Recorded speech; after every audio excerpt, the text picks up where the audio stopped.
Hello and welcome to another episode of the Top of Off Cricket Podcast. I am your host, Kevin Henry. As usual, we are talking everything West Indies cricket. Now, I haven't dropped an episode in a while, or I should say a long episode.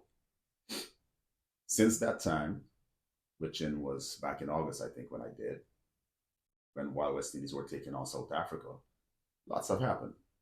CPL took place, Kings won. Kudos to the St. Lucia Kings. They celebrated down in St. Lucia last week while the West Indies team was there taking on England in the T20 series.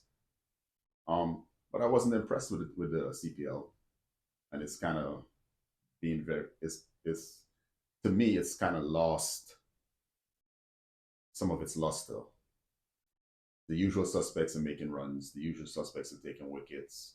The tournament is doing nothing for young West Indies cricketers. I see Cricket West Indies is trying to address that as we speak. Um, the Super 50 began. It has been quite mediocre at best. Some players did some good things, but for the most part, it's been quite a mediocre tournament, which speaks to where West Indies first class cricket is at the moment. England came to the West Indies. They took on West Indies in a 3-match one-day series and a 5-match T20 series. West Indies took the one-day series. England took the T20 series. Some good things happened in the one-day series. Casey Carty got some runs. Brandon King got some runs. Shea Hope got some runs. Evan Lewis got some runs. But in the T20 series, I was kind of miffed at what the West Indian top order was trying to do until Darren Sammy got the memo. Hey, put Shea Hope at the top of the order. He brings the necessary calm that is required. So in the fourth match, West Indies figured it out.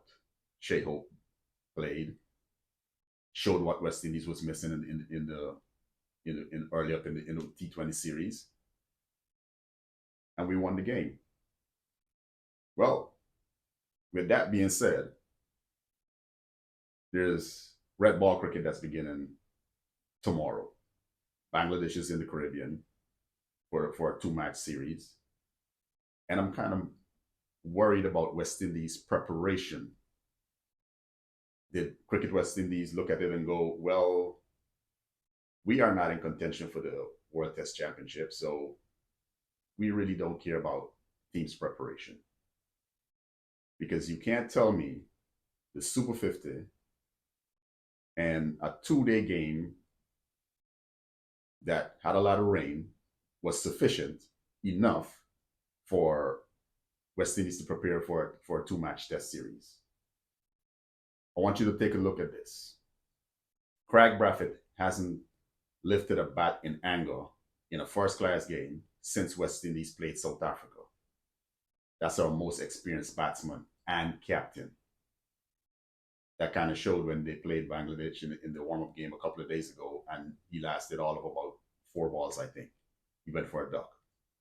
Kemar Roach hasn't bowled the ball in anger since September, the end of September, when Surrey was playing Essex in the county championship. Once again, 2 of our most experienced players. And they haven't had the kind of preparation that you would think for an international engagement. It don't seem like Cricket West Indies prioritize the series at all, but it is what it is. They're professional players, and they'll figure it out, right? Because that's what they get. That is what they get paid for. They get paid to figure it out. But with that being said,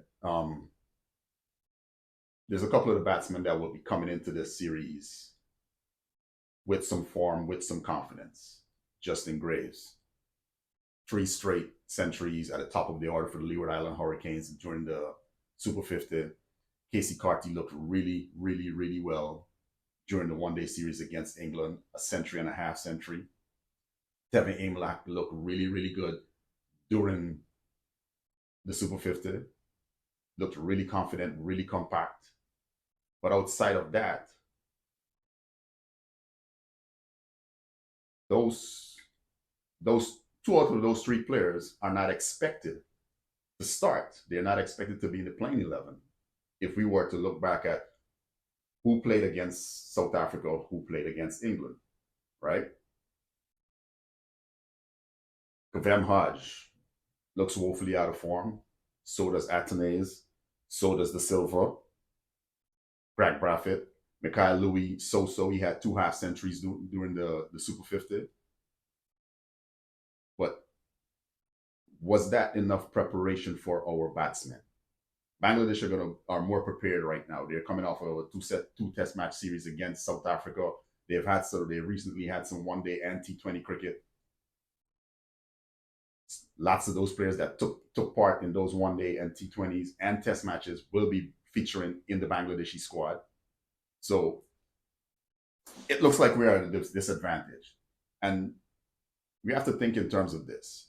This is a way more talented Bangladeshi squad that we will be facing now than the one we last faced and won that series. They have some really good young fast bowlers, some really good spinners, and some feisty young batsmen. I personally think West Indies have their work cut out for them, unless they play to potential. Brings me to the last question.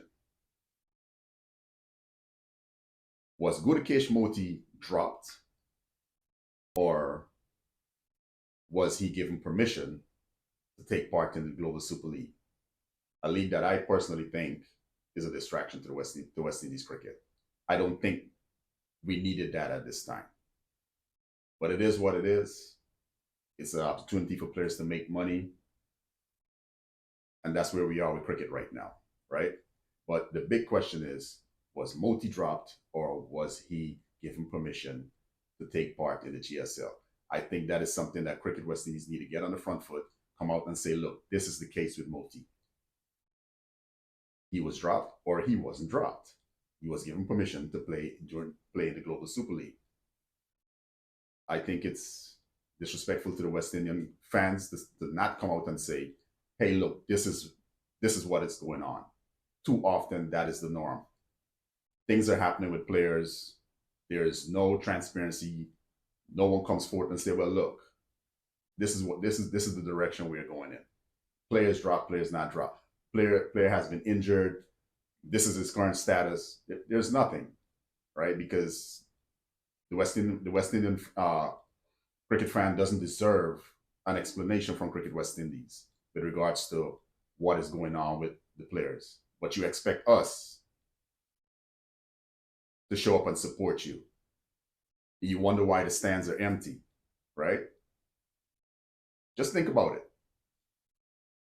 That's a question for Andre Coley, Miles Bascom, Kishore Shallow. So, answers are needed. Somebody needs to come forth and say something with regards to Motie's. I'm not going to say he's dropped. I'm just going to say Motie's omission from the squad. Because nobody knows if he was dropped or he was given permission to participate in the Global Super League.